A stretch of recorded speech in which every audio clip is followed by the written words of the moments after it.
This is an Evergreen Media Network studio production.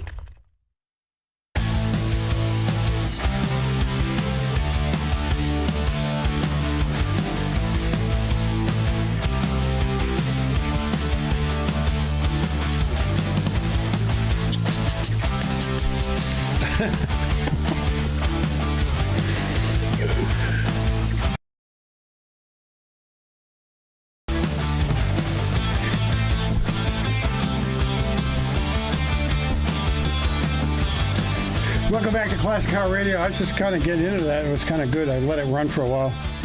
Hi, Keith's girlfriend. Hey, anyway, well, let's do some more news because I think we're kind of meekummed up a bit. We got anything more we're going to talk about? Meekum? No? Yes. Let's get your news on. You did the news. Let's get it done. Yeah, okay, let's do some news. Get on it. Now, I mentioned The Drive earlier. They have a lot of good articles, and a lot of the other websites, I don't know, I'm very disappointed in some of these websites. Me too. Because they're just all stuffed with ads now, and you don't see as much content anymore.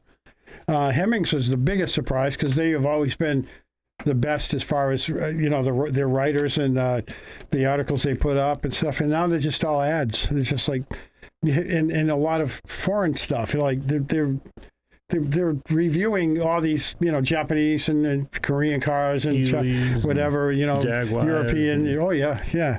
It's kind of disappointing because there's so many great American cars, muscle cars that, plenty of cars that are being restored with great stories, that they could tell. Yeah. But anyway, The Drive tries to keep it alive a little bit, and they have one guy who writes one. You can actually look at this. It's called Will It Dog, and what it means is this guy, he tests all these new cars to find out if they're great for your dog. If you have a dog and you travel around with the dog a lot, or you let him ride shotgun, whatever, the physical attributes of a car. When it comes to carrying animals around rather than driving dynamics or anything else like the proving ground stuff. He doesn't do time, quarter-mile times or anything like that, or handling, anything like that. Will it dog? Will your dog like this vehicle? That's what, and so he's got a lot of pictures of dogs, jumping in and out of these cars and everything. Pretty interesting stuff, especially if you're a dog person like myself. Will it dog? There it is on the screen right now. And there he's checking out cars. And he has his dogs jumping in and out of the thing. It's pretty neat. On the drive. See, that's probably a hatchback where the whole seat folds down. Yep. Oh, yeah. So the dog can get in and out. There you go. The dogs are in the back. Yeah.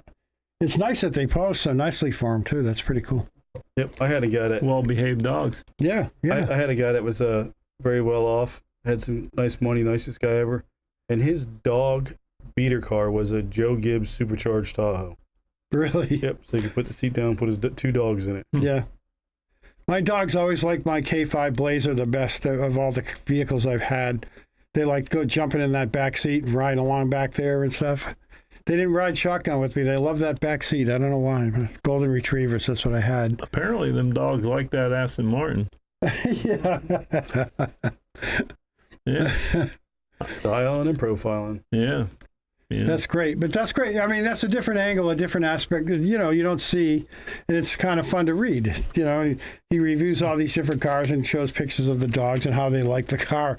So Will It Dog at thedrive.com. A lot of fun if you want to check that out. I do hear the rich and famous. Yeah, but we do hear that all the time, though. I just keep the car for my dog. And when certain enough, when you go out to get the car and the oil change, we got a lady that does it in a Porsche. And this thing is full of dog hair. Some of the claw marks all through the seat and the leather. Oh, yeah. So it's just a dog car. She's like, I don't want to put nothing expensive on it. Right. Like, must be nice. Yeah. The dogs, if you don't keep their claws trimmed, they'll rip your leather. It'll go right through your leather seats. Oh, that's a Porsche, the Cayman Turbo SUV. Yeah. That thing's a lot of money and tore up by dogs. I'm like, yeah, I keep that HHR for our dogs. Yeah. If we have to transport a sheep, it just stays parked under our container building. Really? Omaha rod. Yeah, HHR, buddy. You know you like it. You want to ride with me? I've drove that a few times. Yeah, so I would say my Blazer was probably my dog's favorite of the dogs I've owned. Yeah, the Blazer definitely. But my '03 Silverado too. My dog liked riding shotgun in that, but he tore those seats up. And he didn't mean to. He just, someone's going by and he's looking out the window and he's on those front paws, all this weight sticking his head out, and those claws go into that seat and rip it right door up. panels up and everything. Yeah. Chewing on the armrest. Oh, mine didn't chew anything in there, but man, I'm sure some of them do. Oh yeah. I had a dog one time. We went and camped out on the West Coast. I had my motorhome. We left our Great Dane at the time. Is fairly young. We come back and half the interior of my motorhome was tore up. I'm like, oh, wow. Oh, gee. Like, oh man, what'd you do, dog? Wow. So. Okay. Anyway, the dogs. The dogs are very important in our lives, definitely. And at hotrod.com, they just have what is a, and then they go through a bunch of cars and the history of that car. So the first one that was at the very top at hotrod.com was what is a Hellcat? And then the story behind the Dodge's blue-collar supercar, an engine that's a car and a car that's an engine, they say. We chart the changes and find clues in Chrysler's history. The interesting article, I read that one. Hellcat's got quite a history already. It hasn't been out, 10 years maybe less, right? I think. The Challenger came out mid-2000s, I think. And then we didn't see the Hellcat. There it is, yeah. Cool. And then the next one that I saw was the Camaro story, how America's favorite pony car came to be. And then originally, this was actually the original article of September of 1979. So they re-popped that article back up the way exactly it was written in the artwork and the photography and everything. There it is on the screen now if you're watching online. But pretty neat stories. And if they go right down the line and they talk about all these different cars, so you can probably find the cars that you like, the older cars. Like you might want to look at the Chevelle. There you go. What is a Chevelle, right? Yeah. And they just go through the years. This just looks like a 74, 75. It's right there, I guess. Yeah, I can't tell. And it's kind of far away from me. Choking down the horsepower. 70 to 79 probably. Yeah. I like that body style. I like the 79 body style. I like, the soft nose, they call them. Yeah. I like the soft nose 79 through 81. I think they're a really pretty car. They actually handled really well. Yeah. Those in the Trans Ams. Yeah. I got two of those. Yeah. Really? They're great looking cars. When I was leaving today to head here, and I was watching Mecum, they had a yellow 79 come through with the red trim going up over those air dams in the front, the red stripe, that kind of hockey stick looking stripe. It looked really nice, bright yellow with the red. It was really sharp. The Z28. 69? 79 Z28. Oh, 79? Yeah. Very nice looking. That's my Detroit speed car. It's an 81 Z28 T-top car. Yeah. And now it's a Detroit speed car front to back. Yeah, Dale Warrington's got that blue Z28. It's 81. No. I got a motor and training for it. Even got a belt system for it. Boy, you better get up on that thing, mate. How's your Chevelle running? You need a hand? It's about the same as your Z28. Hey, you still got the El Camino? Yep. Do you have any Camaros still? Or did you sell them all? Nope. I have 281 Z28s. One's used to be my first car, which became a street garage match car. I still got that. And then I was going to Pro Tour that, and then I came across the one I have now. It's a T-top car. Oh, nice. So it's all cut up. What color is that one? They're both white. Oh, are they really? Okay. Yep, they're both white with red interior. Because I was going to say Dale Warrington has one, a blue one. I don't know if you've seen it. He always goes to that Father's Day show at the Elks in Vero Beach. Yep. And then if someone spits on the sidewalk, he's out of there because he not one drop of rain. He won't let one drop of rain. So that's why I'm exaggerating about the spit. But if the sky looks like it's going to rain, he's out of there. He just never lets that car see rain and wet at all. Yeah, the Detroit speed car is going to be blue when it's done, blue and black. Yeah, nice. Nice. They were like decal sticker cars with the soft nose. They look good. They look good, and they, like you said, they handled great. Yeah. So that's why I did. Both of them. One's going to be white with the tricolor silver, and the next one's going to be it's a blue, Cosmotomic blue, and with the blue and the tripod. Blue with the light blue kind of striping, or silver charcoal, and then it's like I see. Silver charcoal, the tricolor silver. Okay. And then I got black interior to go in it. Nice. Very nice. LS with a charger on it and 6-speed. Yeah. It'll be nice. That could be a cool car. Yeah, very. Yeah. And you can still get those fairly cheap, can't you? They don't go for big bucks yet. They're starting to go up now. Yeah, they're going to go up like everything else. Yeah. Yeah, They're in skyrocketing. 10 years, that car is going to be worth money like the Right. 70 Chevelle. You know? Or like the Grand Nationals. I was pushing back when this show started, and they used to say, "Get a Grand National because they're going to go through the roof." Well, now the Grand And no Nationals. one listened, and now they do. Well, now they're tanking again. It's like Are they tanking? Yeah, they're switching it all over. But it's like Why would they do that? Why would they tank, do you think? it's the same thing. It's like every 10 years, the T-Birds go Yeah. up, T-Birds go down, Grand Oh, I Nationals go see. up. Okay. The 454 SSs go way up, come down. Yeah. Mustangs That's what up, Tom down. Gore had last year. He ended up he got rid of that white 81 Z28, and that was another car that went crazy. He took the reserve off it and got, I think, almost 9,000 more after the reserve came off. Really? Wow. The car stalled out, I think, at 20, and then he took the reserve off. He's like, the hell would it dump it? I think he ended up getting 28 or 29 for that car. Wow, that's great. And that was the clean 81 Z28. It was white, blue, and black decal. I noticed that the 70 GTO, the 70 GTO or the 70 GTO Judge, they were over 100. Well, the 70 GTO convertible. Then all of a sudden they dropped way down to the 50s for a couple of years, and this was before we had a president that messed up with our economy. But I think it was during the Trump years. They actually went down during the Trump years, and then That dang Trump. It seems like it's a 10-year period. Like it's the roller coaster starts every 10 years, yeah, and then all of a sudden cars will go way up, they'll fall down for a year or two, and then boom, they're back up.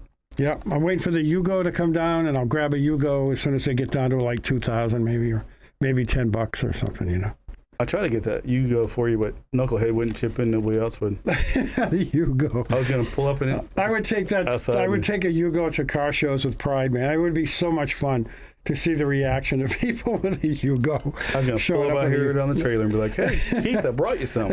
Of course. That would be too cool. Yeah, it would be. They're very rare now, you know, because they're such Yeah. crappy cars, you know. Yeah. So, what do you say we do some tech talk after the break? Let's do a break, and when we come back, Break it. we will do tech talk. We got a bunch of tech talk, by the way, so let's do that. We'll be right back after this.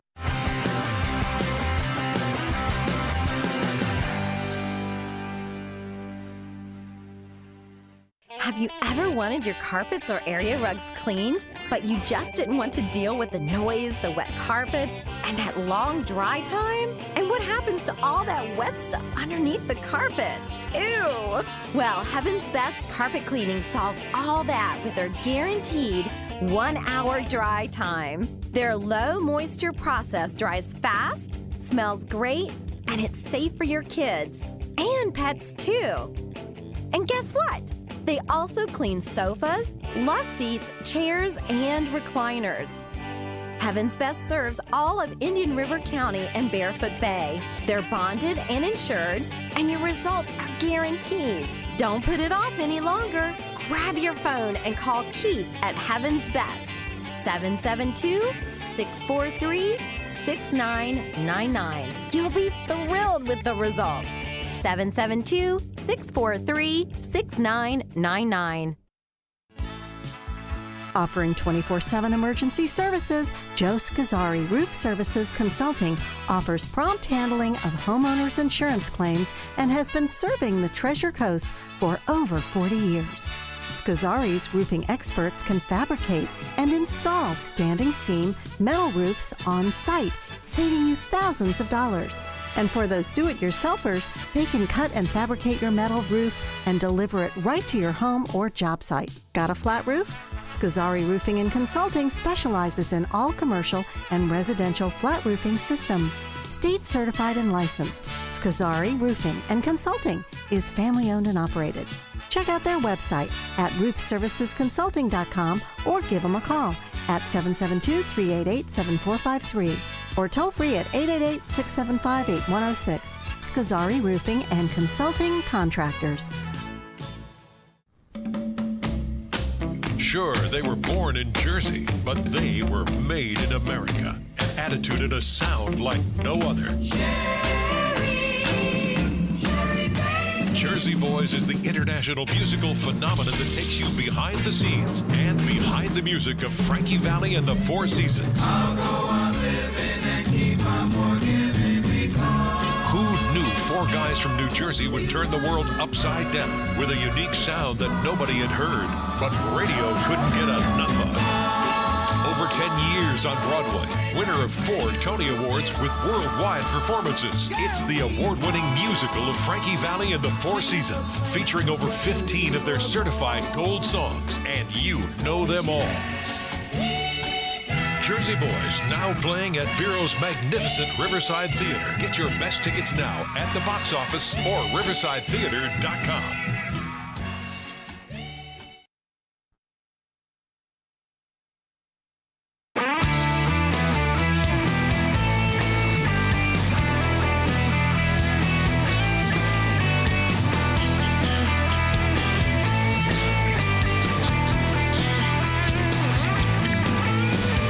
Welcome back to Classic Car Radio. Vero Beach. I'm Keith McDonald. And once again, back here with Steve Charbonneau and Todd Byron. What's up? Hey, Todd. What's up? What's happening? Haven't seen you in a while. Yeah, How you man. been? How you been? Been pretty good, dude. Good. Now get to work. We got some tech talk for you. Okay. Okay, you got. This There you is go, free Steve. advice you give these guys. So here we go. Yeah, I wouldn't take my advice. You might be working twice as hard because I like to take the long road. All right, so Andy in Fort Pierce asks, let me look at this better. Guys, what mufflers, wait a minute, take these glasses off, I can read it. There we go. What mufflers or any other ways to get more out of a V8 sound from a Slant 6? I know it's never going to be that close, but I'd like to try. You can do dual exhaust on a 6-cylinder, right? Yeah, they sell headers for all them. the time. Yeah, right? they sell dual exhaust headers or Yeah. separate split headers. Well, I should Slant say. 6 is an inline, right? Yeah. Yeah, so you'd have to do one pipe back and then split it in the Y. Well, I've seen a friend of mine had one. He ended up buying a header for it. It was 3-cylinder one, 3-cylinder the other. Back in the 60s, they had remember the Pontiac overhead cam 6, the OHC they called it. Yeah. They had Manfrey headers, the split 3 and 3, and then they sounded incredible. And with those headers in a Manfrey intake, they could actually run with GTOs. They said, "This is in my book. This guy actually did it and ran Woodward Avenue." He built an inline 6 to keep up with V8. He kept it a V8, yeah. He said the sound was incredible. It's in my book. Is the guy that I wrote the book about. He worked on GTOs, the Bobcat GTOs, and but those overhead cam 6s, they were set up right. You could actually keep up with the GTOs, believe it or not. I remember one day back on Sundays, back in the day, we used to run off from 69th Street. And I seen old Tim Bishop with a 4-door Dodge Dart Slant 6 Really? Yeah. nitrous. Took off from there. The back door ends up flying open. It's like the front tires off the ground. Like, holy moly, that 6-cylinder's getting it. Ate that V8 Camaro up. So there you go, Andy. Dual exhaust with headers. Try Black Widow. Tried Black Widow. Clifford headers and Black Widow muffler sounds deep and throaty. I would not do dual exhaust. Just go 2.5-inch front to back. But I think that the headers, like dual exhaust with headers, would be better. I think then, don't you guys think? Yeah. Yeah. If you want the dual, just to make it stick out the back. To If make he's it look looking like for a V8. sound, yeah, then but a V8. If he wants that V8 sound, you're not going to get that, but it'll sound throatier. That'll sound Yeah, good. it's hard to make a 6-cylinder sound like a V8. Now, this is the same guy. He wrote a second email. Also, Andy from Fort Pierce. I'm going to need some information on a 70s Chrysler factory Super 6 cold air induction system consisting of Super 6 2-barrel air cleaner and a 3.5-inch plastic induction tube. Trying to find this info on this setup. I've Google searched on this subject. Have found nothing in this application or usage. Maybe I'm inputting the wrong tag words. Excuse me. Probably. Actually, I think that's Australian. I think that Super 6 is an Australian intake stuff. I think I heard that. I'm not sure. Have you heard of it?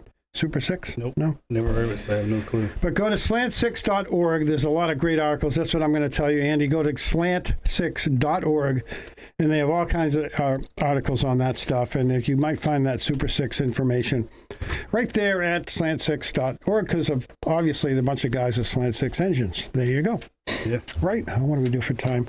Now I put my glasses on so I can read the time on the screen. There we go. Plenty we of time. about 4 minutes. All right.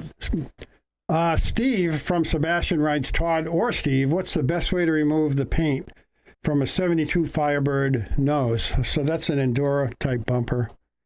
The the rubber bumper. Yeah, the urethane, Carefully yeah. strip it. I mean, there's a lot of different ways you can remove it. Would you say to sand it all down, or would you say to use some kind of a solvent? Oh, I mean, you can use aircraft stripper on it.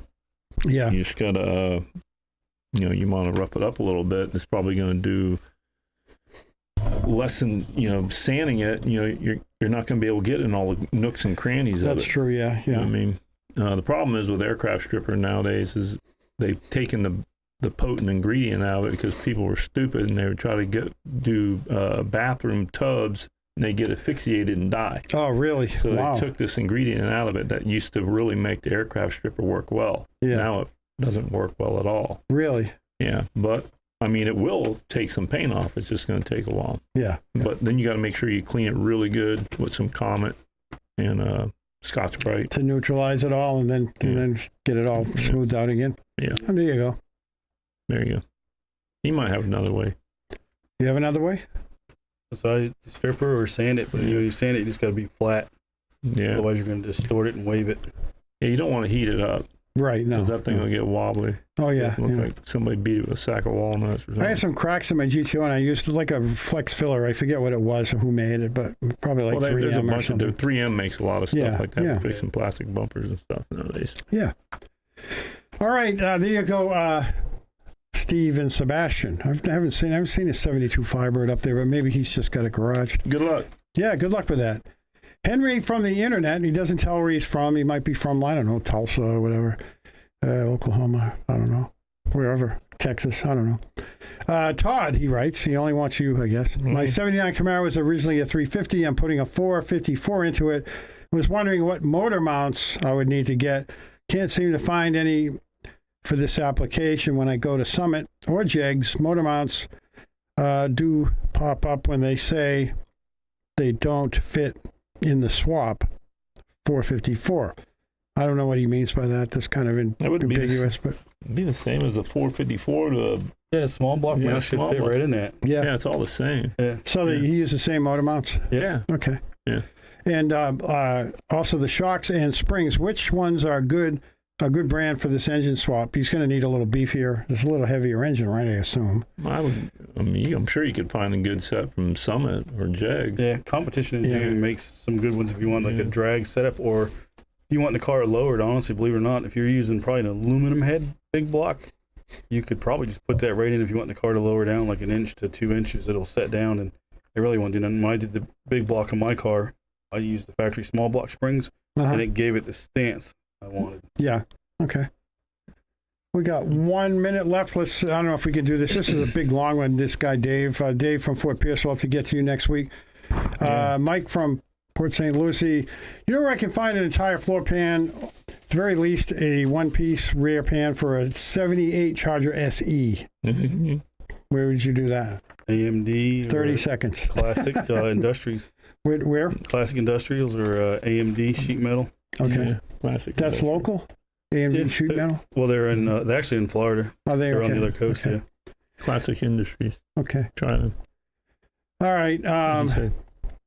And finally, what's the glue? This guy said he doesn't tell what car he's got. He said the glue in my regulator for my window, I guess it's all cracked and dried out 40 years ago, he said. And so I wish I could bolt the windows in, but what kind of glue would he put in there? Go get some 10 seconds. 3M window Urethane. Yeah. window urethane. Yeah, that's the stuff I Glue it used. in, roll the window up, and leave it there 24 hours. Okay. Best Yeah. stuff.